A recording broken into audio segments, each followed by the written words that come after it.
নমস্কার।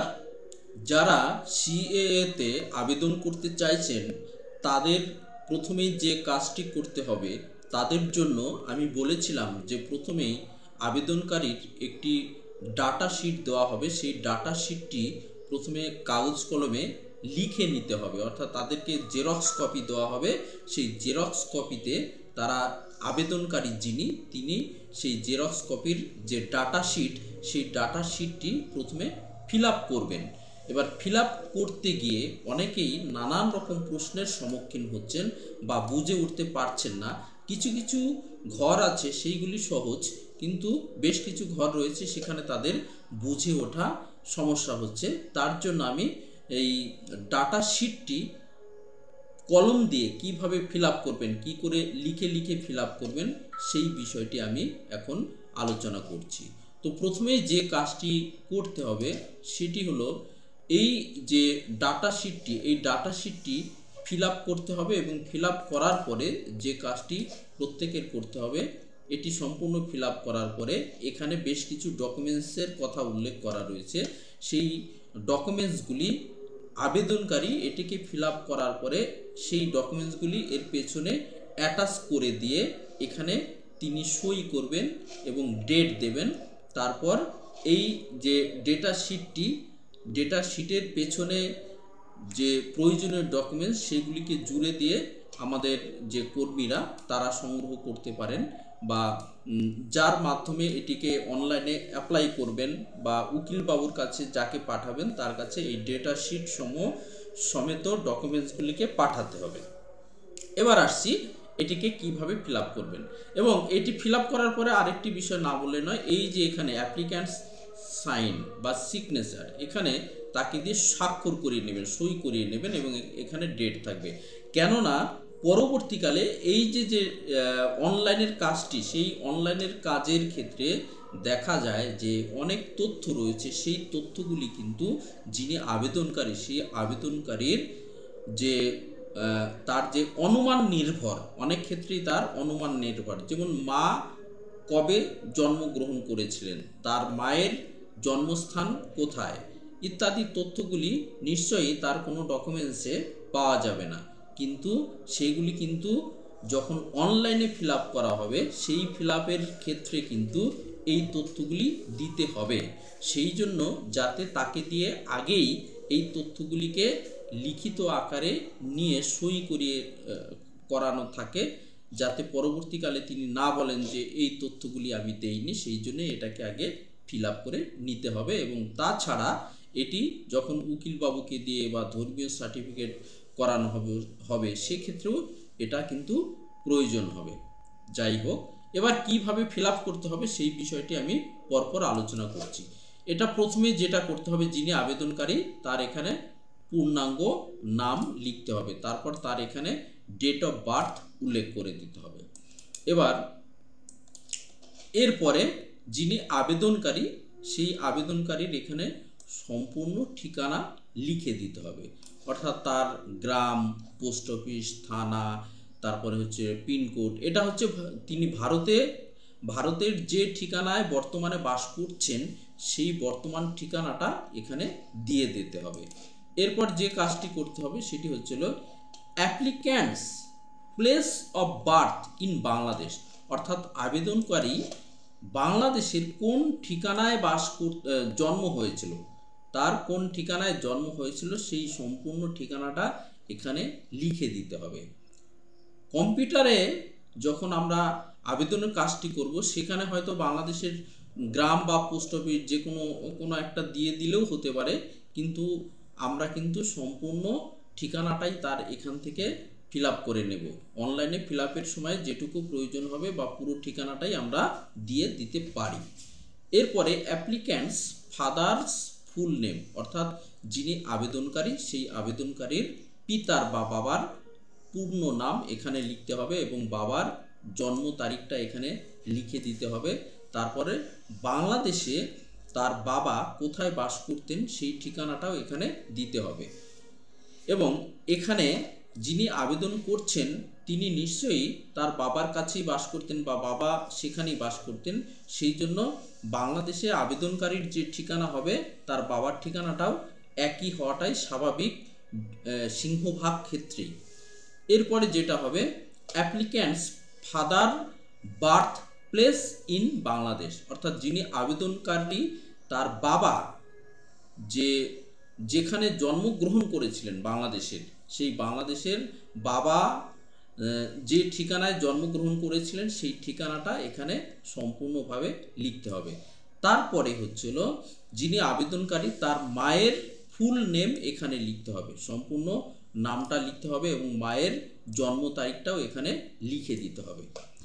এরপরের যে কাজটি আমাদের করতে হবে সেটি হচ্ছে যে মায়ের ফুল নেম লেখার পরে এখানে applicant mother's address in Bangladesh, অর্থাৎ আবেদনকারীর মায়ের বাংলাদেশের যে ঠিকানা সেই ঠিকানাটা এখানে দিতে হবে বা ফিল আপ করতে হবে।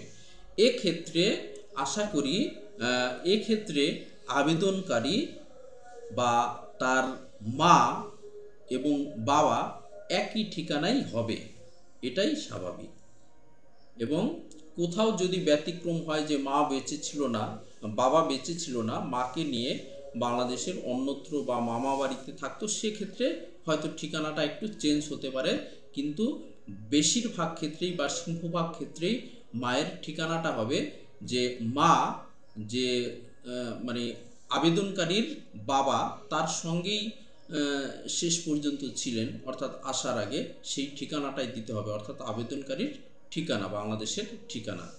এরপরে যেটি রয়েছে applicant mother's birth place in Bangladesh, অর্থাৎ আবেদনকারীর যে মায়ের জন্ম বাংলাদেশের যেখানে হয়েছিল সেই ঠিকানাটা বাংলাদেশের সেই ঠিকানাটা এখানে দিতে হবে। এক্ষেত্রে বলে রাখা ভালো যিনি আবেদনকারী সেই আবেদনকারীর মামা বাড়ি অর্থাৎ তার মায়ের বাবা যে ঠিকানায় বাস করতেন সেই ঠিকানাটাই এখানে কিন্তু হবে, এর ব্যতিক্রম খুব কম হতে পারে। এক কথায় বলতে গেলে এখানে আবেদনকারীর মামার বাড়ির ঠিকানাটা এখানে দিতে হবে।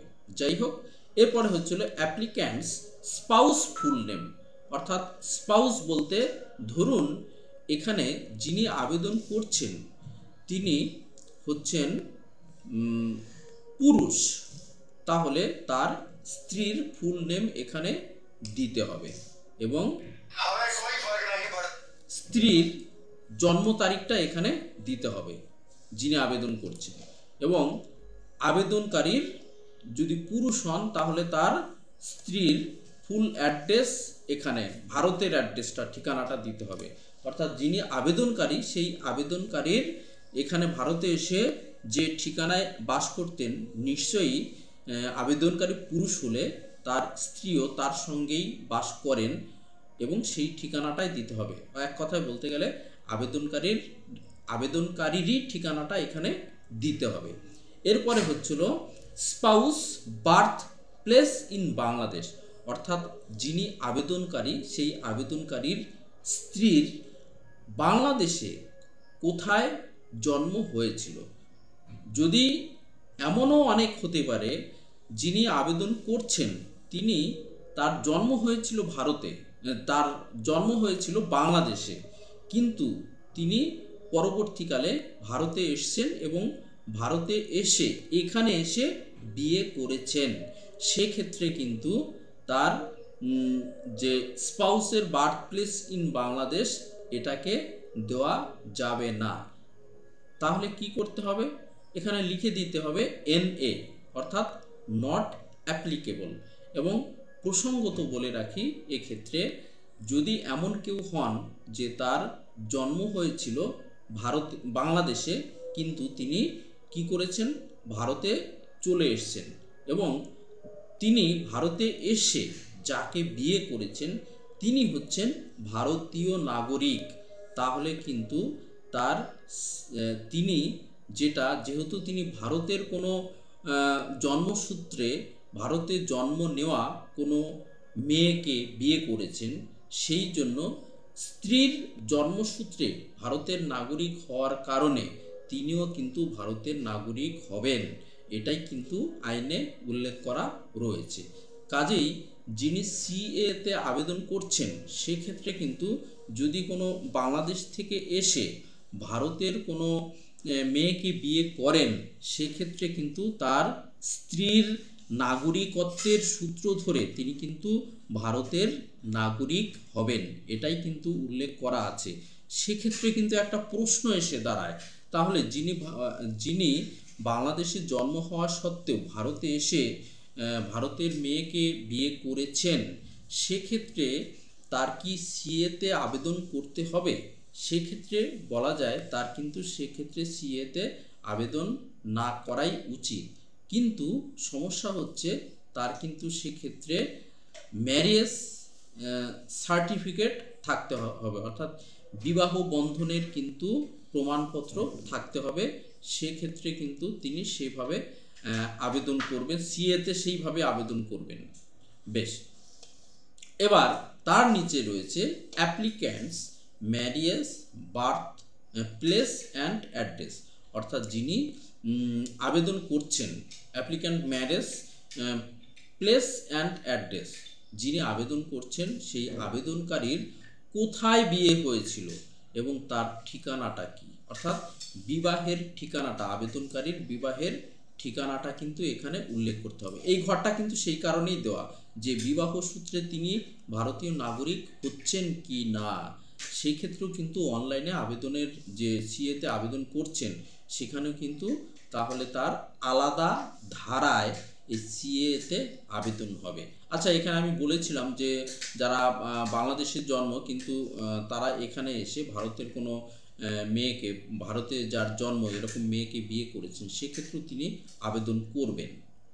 হ্যাঁ, আবেদন করবেন, কিন্তু তার ধারাটা সেখানে দেখা যাবে যে অটোমেটিক চেঞ্জ হয়ে যাবে।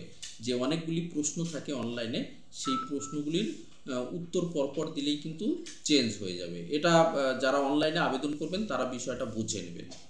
বেশ, এটা গেল। তার নিচে কি আছে সেটা আমি দেখাচ্ছি। এবার তাহলে applicants marriage place and address লিখলেন, যদি বাংলাদেশের হয় বাংলাদেশের ঠিকানা, আর যদি ভারতের হয় তাহলে ভারতের ঠিকানা এখানে দিতে হবে। তারপর হচ্ছিল অ্যাপ্লিক্যান্টস ম্যারেজ ডেট, অর্থাৎ কবে বিয়ে হয়েছিল সেই ঠিকানা, আর তার পেশা কি, তারপরে হচ্ছিল তার বিয়ের তারিখ এখানে দিতে হবে। এবার এই দুটো ডেট কিন্তু একই হবে, বিয়ের ডেটটা একই হবে, কিন্তু এই দুটো ডেট একই হবে। এরপরে হচ্ছে applicants date of entry in India, এখানে যিনি আবেদন করছেন সেই আবেদনকারীর ভারতে কবে প্রবেশ করেছিল সেই প্রবেশের ঠিকানাটা কিন্তু এখানে দিতে হবে। এবং এই ক্ষেত্রে একটা বিষয় বলে রাখা প্রয়োজন, আবেদনকারী ভারতে প্রবেশের ডেটটা কিন্তু তিনি যেন সঠিক এবং অত্যন্ত ভেবেচিন্তে তিনি দেন।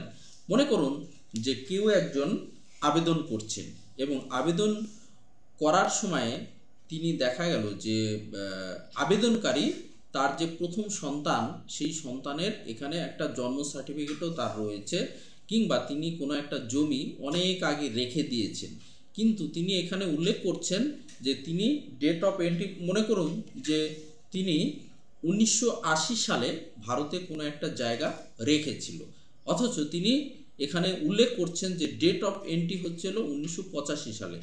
তাহলে এখানে প্রশ্ন দাঁড়াচ্ছে যে 1985 সালে যদি ডেট অফ এন্ট্রি হয় তাহলে 1980 সালে তিনি জমি এখানে কিনলেন কি করে? তাহলে কিন্তু সেই জমির যে সত্ত্বাধিকার, যে জমির যে অধিকার, সেটার থেকে কিন্তু বঞ্চিত হলেও হতে পারেন। কিংবা দেখা গেলো যে তার সন্তানের জন্মের সার্টিফিকেট রয়েছে, কিন্তু তিনি এখানে ডেট অফ এন্ট্রি ওই তার সন্তানের জন্মের পরের একটা ডেট দিয়ে দিলেন, এরকম যেন ভুল না হয়, তাহলে কিন্তু জটিলতার মধ্যে পড়তে হবে, এটা কিন্তু তার খেয়াল রাখতে হবে। এবার আসি এই যে এখানে last 14 years residence address in India, অর্থাৎ শেষ 14 বছর তিনি ভারতের কোথায় বাস করতেন তার ঠিকানা। এবার বলে রাখি যে দেখা যায় অনেকে যে প্রথম 5 বছর নদিয়াতে বাস করেছেন, পরের 5 বছর বর্ধমান শহরে বাস করেছেন, তার পরের 4 বছর তিনি দেখা গেল যে আমাদের কাটোয়াতে এসে বাস করেছেন, কিংবা দেখা গেল যে তিনি 14 বছর নয় আরও 40 বছর আগে এসছেন, তাহলে কিন্তু ওই 40 বছর ধরে ধরে করতে হবে না, শেষ 14 বছরের বিষয়টাকে তিনি উল্লেখ করলেই হবে যে শেষ 14 বছরে তিনি পরপর কোথায় ছিলেন সেই ঠিকানাটা কিন্তু এখানে পরপর উল্লেখ করতে হবে। এবার যেহেতু 2014 সালের 31শে ডিসেম্বর পর্যন্ত এখানে বিষয়টা উল্লেখ করা আছে, সেই জন্য লাস্ট 14 বছর বলতে বোঝাচ্ছে যদি তিনি এমন হয় যে 14 দেখা গেল যে তিনি 14 বছরও হয়নি এখানে এসছেন, তাহলে যে ক বছর ধরে এসছেন এবং সেই ঠিকানাটাই তার কিন্তু এখানে উল্লেখ করে দিতে হবে। একটা বা দুটো ঠিকানা যদি হয় সেই ঠিকানাটাই কিন্তু এখানে উল্লেখ করতে হবে। এবার তারপরে হচ্ছে এখানে তার একটা মোবাইল নাম্বার দিতে হবে, তারপর হচ্ছে তার একটা ইমেল নাম্বার প্রয়োজন হবে, ইমেল অ্যাড্রেস প্রয়োজন হবে। যদি ইমেল যদি না থাকে তাহলে কিন্তু তার নামে একটা ইমেল তৈরি করে নিতে হবে। এরপরে যে কাজটি করতে হবে পরের অংশে আমি আসছি।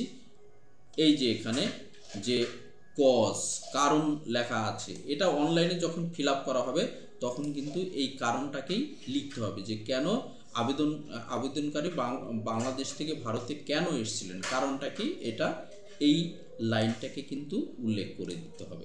এরপরে হচ্ছিল name of the testifying the character of the applicant, অর্থাৎ যিনি আবেদন করছেন সেই আবেদনকারীর কোনো পাড়া প্রতিবেশী যিনি ইতিমধ্যেই ভারতের নাগরিক হয়েছেন, কিংবা কোনো স্থানীয় ব্যক্তি, কিংবা দেখা গেল যে অনেক দিন ধরে তিনি ভারতবর্ষে বাস করছেন, কিংবা দেখা গেল 2002 সালের 2025 সালের বা পরপর সমস্ত ভোটার লিস্টে তার নাম রয়েছে, অর্থাৎ তার ভারতের নাগরিকত্বের বিষয় নিয়ে কিংবা এসআইআর নিয়ে কোনো কনফিউশন বা কোনো সন্দেহ নেই, সেই ব্যক্তিকে দিয়ে কিন্তু একটা ঘোষণাপত্র প্রয়োজন হবে, যেটা ওই উকিলকে দিয়ে যে 3টি এফিডেভিট করাতে হবে, সেই 3টি এফিডেভিটের মধ্যে একটা এফিডেভিট হচ্ছিল আবেদনকারীর কোনো পাড়া প্রতিবেশীর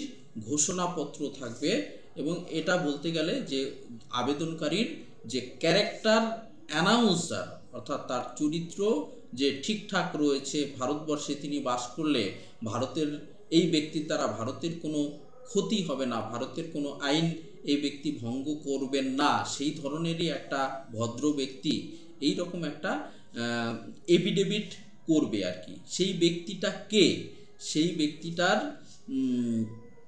যে নাম, সেই নামটা কিন্তু এখানে দিতে হবে, তার বয়স কত সেটা দিতে হবে, তিনি কোন পেশার সঙ্গে যুক্ত, তার বাবার নাম কি, তার অ্যাড্রেস ঠিকানা, এইগুলি কিন্তু প্রয়োজন হবে। এবং তাহলেই কিন্তু মোটামুটি এই ফিল আপের অংশটা হয়ে গেল। এবং একদম শেষে যে কাজটি করতে হবে এই বিষয়টিও ভালো করে বুঝে নিতে হবে। এখানে কি করতে হবে, মনে করুন একটা পরিবারের ভারতে বাংলাদেশ থেকে ভারতে এসছিলেন, স্বামী স্ত্রী দুজন মিলে এসছিলেন, কিংবা তার খুব ছোট ছোট দু একটা সন্তানও থাকতে পারে। সেক্ষেত্রে তিনি যেটা করবেন, দেখা গেল যে ভারতে বাস করার পরে তার পরিবারে স্বামী স্ত্রী সহ আরও 3-4টে সন্তানও রয়েছে, তাহলে যেটি করবেন বাবার সাথে কিংবা মায়ের সাথে অনলাইনে তাদের নামটা উল্লেখ করে দিয়ে, তাদের নাম, বয়স কত, কোন ঠিকানায় বাস করেন, এবং বাবার সঙ্গে মানে বাবা হলে তার এখানে ছেলে না মেয়ে, এই সম্পর্কগুলি এখানে উল্লেখ করে দিতে হবে। অর্থাৎ বাবা কিংবা মা যে কোনো একজনের অনলাইনের আবেদনের সময়ে যোগ করে দিতে হবে। বাড়তি আলাদা করে তার ছেলে সন্তানের জন্য কোনো এফিডেভিট, ধর্মীয় সার্টিফিকেট এগুলির প্রয়োজন হবে না। এইভাবে সেই কারণে তার পরিবারেরও যে সন্তানাদি যদি থাকে তাদের এই তথ্যগুলিও, নাম, বয়স, ঠিকানা, রিলেশন, এগুলিকে এখানে লিখে রাখতে হবে।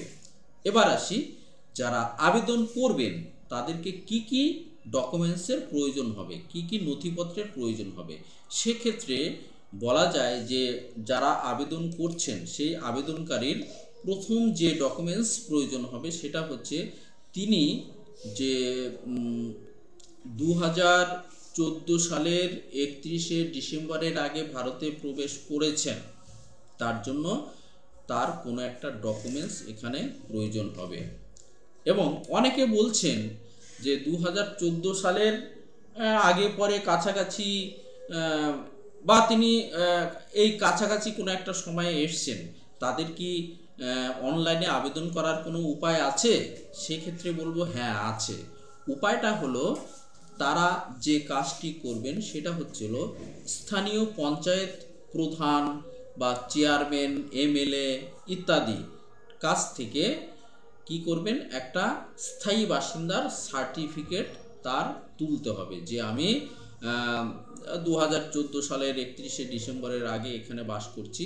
2014 সালের 31শে ডিসেম্বরের পরেও অনেক আছেন যারা রয়েছেন, তাদের ক্ষেত্রেও এই একই পদ্ধতিতে তারা কিন্তু এই ডকুমেন্টসটা করে এখন আবেদন করতে পারবেন। কিংবা পরবর্তীকালে অল্প কিছুদিন বাদেই কিন্তু আমাদের সেন্ট্রাল গভর্নমেন্ট যে ব্যবস্থা করতে চাইছেন সেটা হচ্ছিল, তারা 2024 সালের 31শে ডিসেম্বরের আগে ভারতে যদি এসে থাকেন, তাহলে তারা ভারতে নির্বিঘ্নে বসবাস করার অধিকার পেয়ে গেছেন।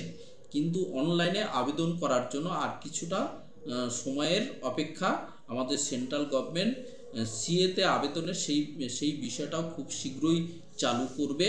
তাদেরকেও চিন্তার কোনো কারণ নেই, তারাও কিন্তু সেই সুযোগটা পেয়ে যাবে। তবে এখনই আবেদন করতে গেলে ওই ধরনের কোনো একটা স্থায়ী বাসিন্দার বা ক্যারেক্টার সার্টিফিকেট কোনো পঞ্চায়েত প্রধান বা পঞ্চায়েত মেম্বার বা এমএলএ ইত্যাদিদের কাছ থেকে এনে এখন আবেদন করতে পারবেন। তাহলে ভারতের ডকুমেন্টস এটা গেল। এরপরে বাংলাদেশের ডকুমেন্টসের ক্ষেত্রে অনেকেই বারবার জিজ্ঞেস করেন যে বাংলাদেশের ডকুমেন্টস তো নেই অনেকের। যদি বাংলাদেশের কোনো ডকুমেন্টস না থাকে সেক্ষেত্রেও এখন অবশ্যই আবেদন করে দেবেন। এই ভুলটা করা যাবে না। যদি বাংলাদেশের কোনো নিখুঁত কোনো ডকুমেন্টস থাকে, অর্থাৎ বাংলাদেশেও যা জন্ম তারিখ আছে এখানেও সেই জন্ম তারিখ রয়েছে, বাংলাদেশের যে টাইটেল, নাম, যে স্পেলিং সব ঠিকঠাক যা ছিল এখানেও তাই রয়েছে, এই ধরনের কোনো ডকুমেন্টস যদি থেকে থাকে তাহলে বাংলাদেশের কোনো একটা ডকুমেন্টস দিয়ে দেবেন। যদি না থাকে সেক্ষেত্রেও তার কিন্তু যে একটা ডিস্ট্রিক্ট লেভেলের যেখানে এগুলি জমা দিতে হবে সেখানে তাকে একটা ঘোষণাপত্র তাকে দিয়ে পাঠ করাবেন এবং সেই পাঠ করানোর মধ্য দিয়ে আশা করি তিনি এই নাগরিকত্বের যে সার্টিফিকেট সেই সার্টিফিকেটটা তিনি পেয়ে যাবেন। কিন্তু তাকে বারবার বলছি যে অবশ্যই তিনি যেন অনলাইনে আবেদন করেন। এরপরে হচ্ছিল তার একটা character announcer person any documents. বলেছি যে ওই পাড়া প্রতিবেশী যিনি ওই ব্যক্তির যে এখানে দীর্ঘদিন ধরে বাস করছেন এবং ভারতের তার যে মোরাল ক্যারেক্টার যে ঘোষণা, সেই ঘোষণা যিনি করবেন তার একটা কোনো Aadhaar card, voter card, PAN card ইত্যাদি যে কোনো একটা ডকুমেন্টস সের জেরক্স সংগ্রহ করলেন। এরপর তার 1 কপি নয় 2 কপি ফটো সংগ্রহ করবেন। এরপর হচ্ছিল যিনি আবেদনকারী, সেই আবেদনকারীর একটা সই, একটা স্বাক্ষরের ছোট্ট একটা কাগজের মধ্যে স্বাক্ষরের একটা কাগজ রেখে দেবেন, সই করা একটা কাগজ। তারপর হচ্ছিল এইভাবে এই ডকুমেন্টসগুলি তার প্রয়োজন হবে আর কি। এবং তারপরে হচ্ছে উকিল বাবুর কাছ থেকে 3টে এফিডেভিট প্রয়োজন হবে। এবং এই কাজটি হলেই মোটামুটি ডকুমেন্টসের যে বিষয়বস্তু। তারপরে হচ্ছিল আরেকটা রয়েছে ধর্মীয় সার্টিফিকেট। ধর্মীয় সার্টিফিকেটের জন্য আমাদের কিন্তু অ্যাভেলেবেল জায়গা এখন অলরেডি তৈরি হয়ে গেছে, অনেক জায়গা থেকে ধর্মীয় সার্টিফিকেটগুলি দিচ্ছে। তাদের সঙ্গে যোগাযোগ করে কিংবা আমাদের যারা পার্টির কর্মী আছে তারাই এই ব্যবস্থাটা করে দেবে, কিংবা আমিও সেই বিষয়ে সহায়তা করব। এবং এটা হলেই কিন্তু মোটামুটি এই ডেটা শিটটা ফিল আপ হয়ে যাবে। ডেটা শিটটা ফিল আপ হলেই কিন্তু আমাদের প্রথম ধাপের যে কাজটা, মূল কাজটা, সেই কাজটা কিন্তু আমাদের এগিয়ে যাবে। এইভাবেই আমাদের এই অংশটাকে ফিল আপ করা এবং যিনি আবেদনকারী সেই আবেদনকারীর যে প্রয়োজনীয় যে ডকুমেন্টসগুলি সেই ডকুমেন্টসের জেরক্সগুলি এখানে রেখে দিতে হবে। তো এই ছিল আজকের এই ভিডিওর মূল বিষয়বস্তু। এ নিয়ে আর কোনো প্রশ্ন থাকলে আমাকে পরবর্তী সময়ে প্রশ্ন করবেন। তো এখানেই শেষ করছি।